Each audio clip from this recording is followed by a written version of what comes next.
सुप्रभात विद्यार्थियों, हिंदी की कक्षा में आप सभी का स्वागत है।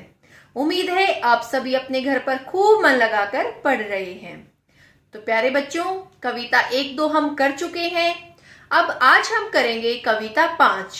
कविता 3 और 4 हमारे पाठ्यक्रम में नहीं है, इसलिए आज हम सूर्यकांत त्रिपाठी निराला द्वारा रचित कविता 5 करेंगे, जिसमें 2 कविता हैं, उत्साह और अट नहीं रही है।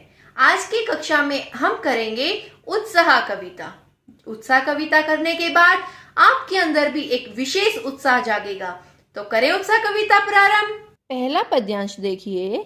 बादल गरजो, घेर घेर घोर गगन, धारा दर ओ, ललित ललित काले घुंघराले, बाल कल्पना कैसे पाले, विद्युत छवि उर्मे, कवि नव जीवन वाले, वज्र छिपा नूतन कविता, फिर भर दो बादल गरजो।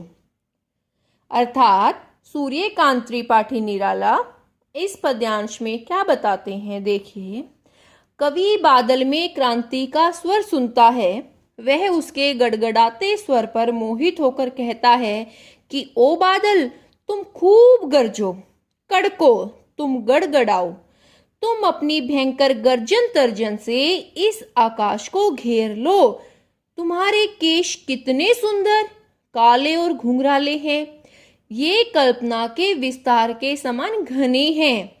कवि बादल को कवि की संज्ञा देते हुए कहता है, अपने हृदय में बिजली की चमक छिपाए हुए ओ कवि, तू संसार को नया जीवन देने वाला है। तुम अपनी भावनाओं में वज्र छिपाकर, वज्र यानी कि कठोर भीषण, समूचे संसार में जोश का पौरुषय में स्वर भर दो। हे बादल, तुम गरजो, तुम गड़गड़ाओ, तुम ही क्रांति के स्वर हो। उसके बाद हमारा दूसरा काव्यांश आता है। विकल विकल उन्मन थे उन्मन, विश्व के निधाग के स्कलजन, आए अज्ञात दिशा से अनंत के घन, तप्त धरा जल से फिर शीतल कर दो, बादल गरजो, बादल गरजो। देखिए, दूसरे पद्यांश में कवि सूर्यकांत त्रिपाठी निराला जी क्या कहते हैं। कवि कहता है, चारों ओर बेचैनी थी, व्याकुलता थी, हर मनुष्य परेशान था, लोगों के मन उछटे हुए थे, अनमने थे। विश्व के सभी लोग भीषण गर्मी के कारण दुखी हो गए थे। तब न जाने आकाश की किस अनजान दिशा से ये बादल चले आए।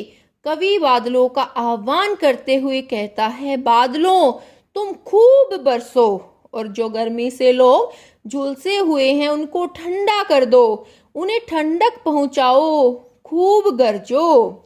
अर्थात इस कविता में कवि हमें क्या संकेत देते हैं, उनका क्या सांकेतिक अर्थ है कि संसार में चारों ओर हिंसा थी, कष्ट थे, दुख थे, लोग परेशान थे, अनमने थे।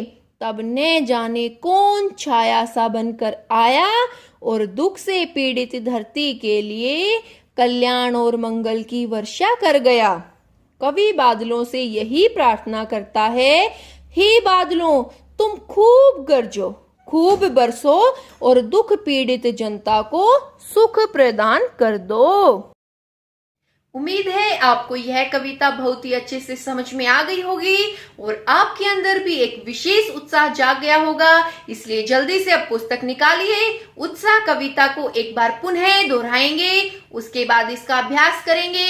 अगली कक्षा में फिर मिलेंगे अगली कविता के साथ। अट नहीं रही है, तब तक घर रहिए, स्वस्थ रहिए और इसी तरह से मन लगाकर पढ़ते रहिए।